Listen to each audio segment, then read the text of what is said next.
Durant sequera, quan tenim tan poca aigua als embassaments, el problema no només és de quantitat d'aigua, sinó també de qualitat d'aigua, que això ens defineix al final si la podem fer servir o no per potabilitzar-la i oferir-la a la població. Susqueda ara està al 20,8% de la seva capacitat. Amb nivells baixos, els sediments del fons es barregen amb l'aigua. Tenen restes de la contaminació de la dècada dels 70, bàsicament de purins i residus industrials.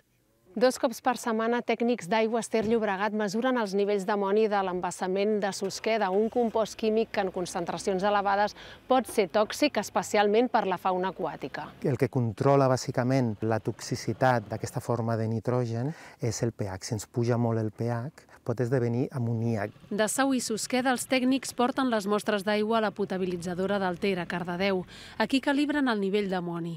L'amoni consumeix clor i això és un problema perquè pot augmentar la contaminació de microorganismes nocius. Cerquen l'equilibri entre els desinfectants i l'amoni.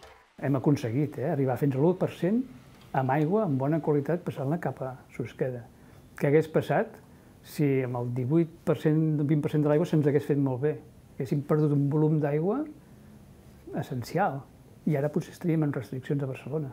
La nostra gran preocupació ara que ve la primavera és que Susqueda, que està baix, no tingui un bloom, una floració massiva d'algues. La calor, l'amoni i el fòsfor afavoreixen la proliferació d'aquestes algues tòxiques. Cada cop anem tenint menys aigua i tens aquella angoixa de que tu intentes fer el possible però no tens el control absolut d'allò, perquè la mare natura farà el que hagi de fer. Intentarem exprimir fins l'última gota.